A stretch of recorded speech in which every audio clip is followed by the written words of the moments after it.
কথা মনে রাখবেন মুরব্বি, সবকিছু করা যাবে না, কিন্তু সবকিছু করা যাবে না, কিন্তু কি কি করা যাবে না তা কি বলা হয়েছে? আর এটি কোথায় বিস্তারিত দেখাবো, চলুন জেনে নেই। এটি হচ্ছে আমার থাইল্যান্ড ভিজিটের 12তম পর্ব। বিস্তারিত ডিনারটা আমাদের কাছে একটা অবিস্মরণীয় একটা বিষয়ে থাকবে, খুবই মনোরম একটা পরিবেশ। এবার আসুন, খোকন ভাই যে বলেছে মনোরম পরিবেশ, সেই মনোরম পরিবেশের পাশাপাশি আর কি আছে? গান বাজনা আছে, মাস্তি আছে, খাওয়া দাওয়া আছে। আর এটি হচ্ছে একটা শিপের উপরে আমরা যখন উঠে চড়ে বসেছি, পুরো ব্যাংকক শহরটাকে আপনাদের চোখের সামনে তুলে ধরবো শিপের মাধ্যমে। আমরা এক্সাইটমেন্ট কিছু দেখাবো আপনাদের। আমরা শিপে যাব, এখানে একটা পার্টি হবে, সেই পার্টিতে আপনাদেরকে দেখানোর চেষ্টা করব। আমরা যে শিপমন্টিতে উঠব সেই শিপে টার্মিনাল 21, অর্থাৎ টার্মিনাল 21-এর ভিতরে প্রবেশ করার সময় প্রথমে একটি মার্কেটের ভিতর দিয়ে প্রবেশ করতে হয়। আর ব্যাংককে এমন একটি জিনিস আপনারা খুঁজে পাবেন না যেখানে মার্কেট নেই। মোট কথা, এখানে ঢুকলেই যেন আপনাকে মার্কেট করতে হবে। আর মার্কেটের ভিতর দিয়ে ঢুকেই সে টার্মিনাল 21-এ প্রবেশ করব। আর আমাদের জন্য জাহাজটি অপেক্ষা করছে, যে জাহাজটিতে আমরা চড়ে বসবো। আর মার্কেটটা কিন্তু দেখতে কিছুটা ভিতরের অংশটা জাহাজের আদলে তৈরি করা। আর এই মার্কেটটি সম্পর্কে বিস্তারিত পরে আপনাদের দেখাবো। ওয়াশরুমে এসেছি, তাদের একটা সমস্যা পেয়েছি, সেটা যেখানেই গিয়েছি বড় ওয়াশরুমে হচ্ছে টিস্যু পেপার থাকে, কিন্তু নর্মাল ওয়াশরুমে যেখানে 1 নাম্বার করবেন সেখানে কিন্তু টিস্যু পেপার থাকে না। এটা আসলে থাইদের লোকদের একটা ফিডব্যাক বলা যায়। যদি কেউ হয়তো তারা দেখে, তাদেরকে এই ফিডব্যাকটা নিতে চায়। এই ওয়াশরুমের কাহিনীটুকু আপনাদেরকে জানানোর উদ্দেশ্য হচ্ছে, আপনারা যারা যাবেন অবশ্যই পকেটে টিস্যু পেপার নিয়ে ঢুকবেন।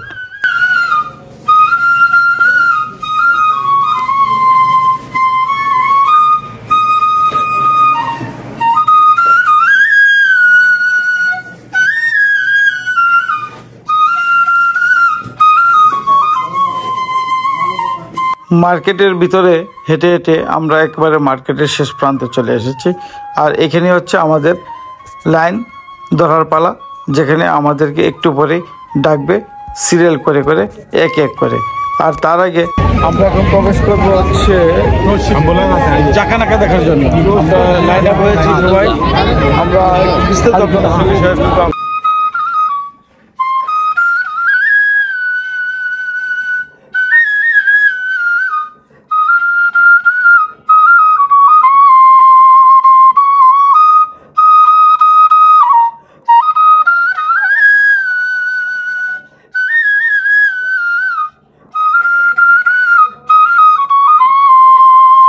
আমাদের প্রত্যেকের বুকের উপরে একটি সিল মারা আছে। আর সেই সিলটা হচ্ছে নাম্বার 8। নাম্বার 8 মানে হচ্ছে আমাদের দলে যারা আছে আমরা সবাই 8 নাম্বার সিরিয়াল। 8 নাম্বার সিরিয়াল দিয়েই আমরা মোট টার্মিনালে প্রবেশ করব। টার্মিনালে প্রবেশ করার আগে তাদের ইয়াং গার্লদের দিয়ে আমাদের সম্বর্ধনা জানানো হলো। আমরা এখন এক এক করে সবাই প্রবেশ করব। দর্শকদেরকে একটি ইনফরমেশন দিয়ে রাখি, আর এটি হচ্ছে আমাদের বুকে যে 8 নম্বর সিরিয়ালটিতে আমরা হলাম 8 নম্বর সিরিয়ালে বসেছি। অর্থাৎ আমাদের আগে আরও 7টা সিরিয়াল পড়েছে, প্রত্যেকটা সিরিয়ালের নাম্বার হচ্ছে এমনই। আর আমরা যেখানে দাঁড়িয়েছি তার পিছনে আমাদের লোকজন সবাই এক এক করে লাইন আপ হয়েছে। আরেকটা বিষয়, এখানে বেশিরভাগই ট্যুরিস্ট যারা দেখলাম সবাই ইন্ডিয়ান এবং বাঙালি। এর বাইরে যেন অন্য কোনো দেশের লোকজন আমাদের তেমনটা চোখে পড়লো না, জানি না কেন। হয়তো অন্য দিন আছে, অথবা নেই, অথবা এইখানে যারা এই শ্যুটে আছে এই শ্যুটে হয়তো আমরা এশিয়ান লোকজন, বাঙালি এবং ইন্ডিয়ান, তারাই মনে বেশি পছন্দ করি। আমরা এখন শু করবো এবং আমাদের শিপ অলরেডি এসে গেছে ঘাটে। আমরা এখন গেট নাম্বার 4 দিয়ে প্রবেশ করব, শিপের মধ্যে যাব এবং টিকিট দেখাবো। টিকিট কাউন্টার থেকে টিকিট নিয়েছে আমাদের গাইড, তারপর আমাদের কিছু দিয়েছে। আমরা এখন যাব এবং ভিতরে কি হয় সব বিস্তারিত আপনাদের সঙ্গে তুলে ধরবো। ওকে, আমরা এখন প্রবেশ করছি। অবশেষে আমাদের যাত্রা শুরু হলো। আমরা এখন যাই শিপে, দেখবো কি হয়। এই শিপের প্রতি টিকিটের মূল্য হচ্ছে 120 বাত। 120 বাত মানে হচ্ছে 120 বাংলাদেশের যে টাকায় যদি কনভার্ট করি তাহলে প্রায় 500 টাকার মতো বাংলাদেশের টাকায় 500 টাকার মতো টিকিট করবে। এবং এখানে ভিতরে হয়, ভিতরে আমরা যারা আছি সবাই যাচ্ছি সিরিয়ালে। আমি সম্ভবত আমাদের মানে বাংলাদেশ থেকে যারা এসেছে আমাদের যে লাইন, এই লাইনের ফার্স্ট পার্সন হচ্ছেন আমি। টিকিটটা কাটলো, এখন বাকি অংশটুকু পকেটে রেখে দেয়, যদি চায় ওরা নিয়ে নেবো। আর আমাদের জন্য আমার লোকজন পিছনে আছে। আমরা এই শিপ, যে শিপে আমরা এখন প্রবেশ করবো, প্রবেশ করার পর দেখি এই শিপের ভিতরে কি আছে সব কিছু আপনাদের সঙ্গে শেয়ার করবো ইনশাআল্লাহ।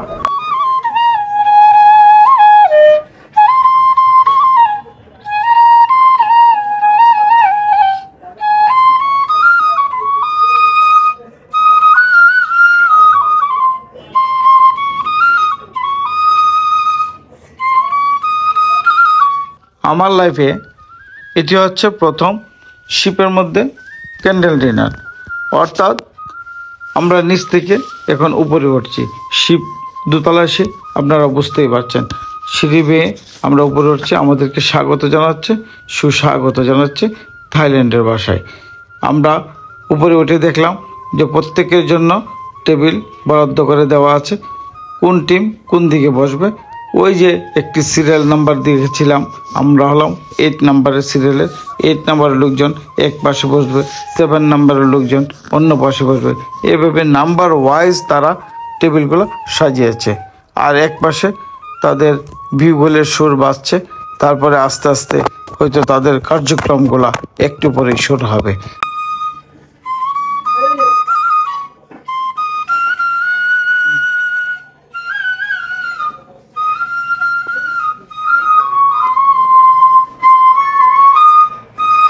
এই যে ক্রুইজ ডিনারটা আমাদেরকে উপহার দেওয়া হয়েছে, খুবই মনোরম পরিবেশ এবং খুবই একটা আনন্দঘন পরিবেশে আমরা আজকে ক্রুইজ ডিনারে আসছি। এখানে আমাদের পাশাপাশি অনেক ইন্ডিয়ান এবং ফরেনার আছে। হ্যাঁ, আমরা খুবই আনন্দিত হচ্ছি এবং এটাকে আমরা খুব ভালোভাবে অনুভব করব। আমরা অপেক্ষা করতে দেখি, যেহেতু এখনো স্টার্ট হয়নি, স্টার্টের পূর্ব মুহূর্তে আমরা এটাকে এনজয় করছি। এবং যেহেতু একটা ওয়েলকাম জুস দিয়েছে, সেই জুসটা পান করলাম, বিস্তারিত আপনাদের সঙ্গে শেয়ার করবো। এখন এই মাত্র শুরু করছেন। Teachers of food go outside because all staff cannot service you there. Okay. আমাদের যারা আছেন, আমরা যারা এসেছি সবাইকে ঝলক একটু দেখে নিচ্ছি। এটা হচ্ছে আজকের বিষয়।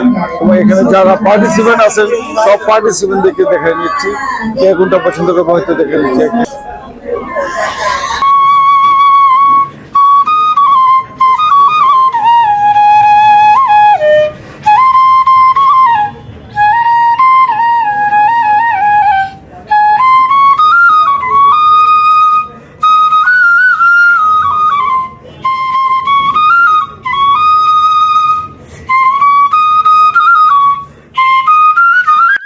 জাহাজের পাশ দিয়ে তাকালেই দেখতে পেলাম থাইল্যান্ডের রাজার রাজপ্রাসাদ।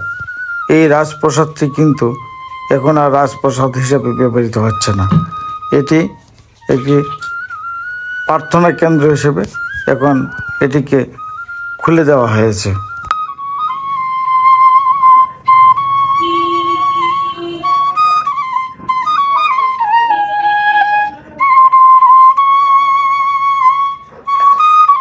এই জাহাজে মূল আকর্ষণই হচ্ছে এখানে ডিনার।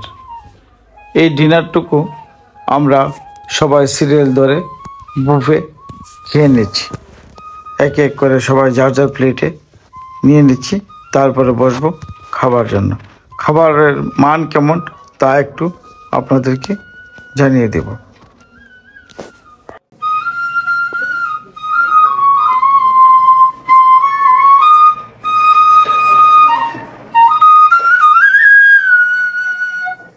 এখানকার খাবারের মান সম্পর্কে যদি এক কথায় বলতে হয় তাহলে বলবো বাজে একটা খাবার। কারণ অর্ধ সিদ্ধ খাবার, যেটা আমরা পছন্দ করি না। আমরা বাঙালিরা পুরো সিদ্ধ না হলে হয়তো ভালো লাগে না।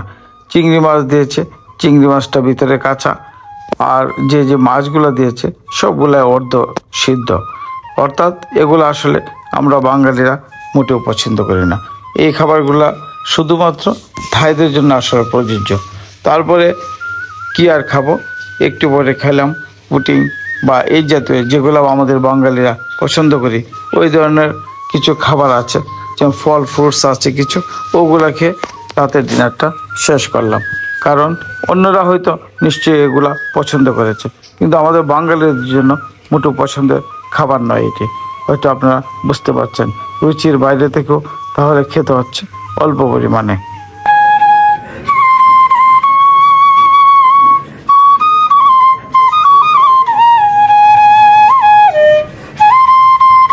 এই খাবারগুলো দেখে হয়তো মিলে নিতে পারেন, একটু আগে যা আমি বলেছিলাম, আগের খাবারগুলো মোটেও পছন্দের নয়।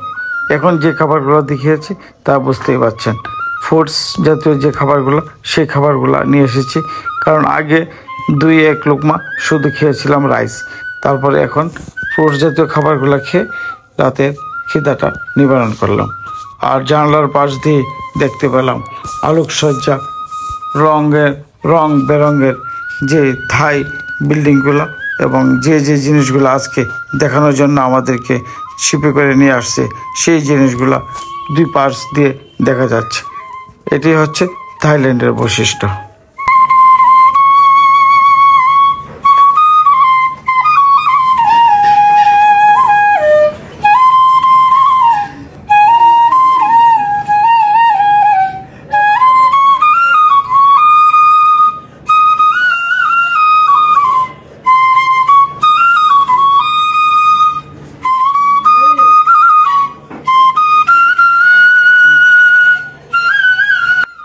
ডিনার শেষ হতে না হতেই শিপের ভিতরে মনোমুগ্ধকর গান শুরু হয়ে গেল। এই গান শুনতে শুনতে আবার কিছুক্ষণ পর বিরক্ত লেগে গেল। ভাবলাম আর ভিতরে বসা যাবে না, এবার শিপের উপরে উঠি, রং বেরঙের আলোকসজ্জা দেখি, থাইল্যান্ডের বিল্ডিংগুলোকে কীভাবে সাজিয়েছে তা দেখার চেষ্টা করি, নদীর 2 ধারে কী কী সিনারিগুলো দেখতে পাওয়া যায় তা বোঝার চেষ্টা করি, জানার চেষ্টা করি। তারপরে উঠে গেলাম শিপে উঠে দেখতে পেলাম চারদিকে এত রঙিন আলোকসজ্জা দিয়ে সাজানো হয়েছে থাইল্যান্ডের বিল্ডিংগুলোকে, দেখে মন জুড়িয়ে গেল। এত চমৎকার করে আকৃষ্ট করেছে পর্যটকদের, এটা এই জন্য রাতের চিত্র থাইল্যান্ডের।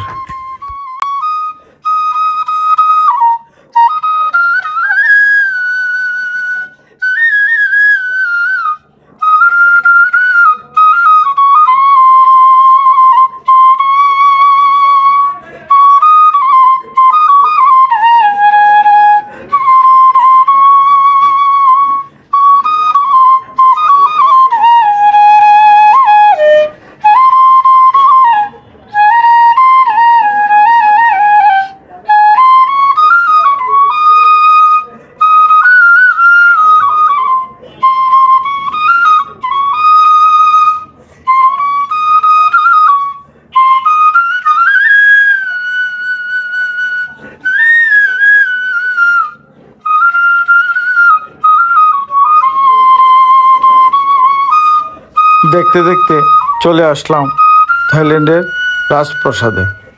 থাইল্যান্ডের রাজার যে প্রাসাদটুকু তৈরি করা আছে, ওটি আলোকসজ্জা দিয়ে নির্মিত করা হয়েছে।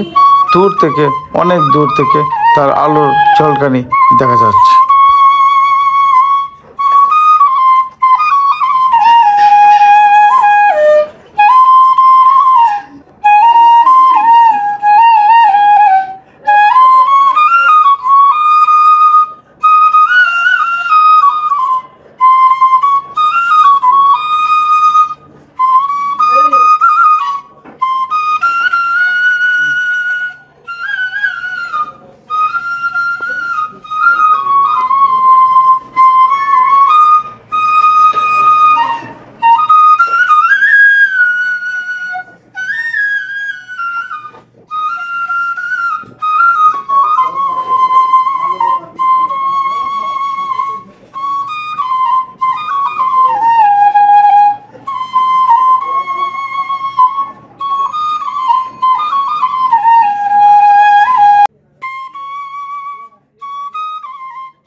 এবার মনোমুগ্ধকর গান শুনতে শুনতে যারা যাত্রীগণ ছিল, যারা পর্যটক ছিল, তারাও মূল শিল্পীর সঙ্গে নেচে গিয়ে যাচ্ছেন। মনে হচ্ছে যেন একটা ডিস্কো ড্যান্সার অথবা একটা ডিস্কোর মতো অবস্থা। এমন নাচ গান ভরপুর হয়ে গেল জাহাজটুকুতে।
নাচে গানে ভরপুর, আর যেন সইল না।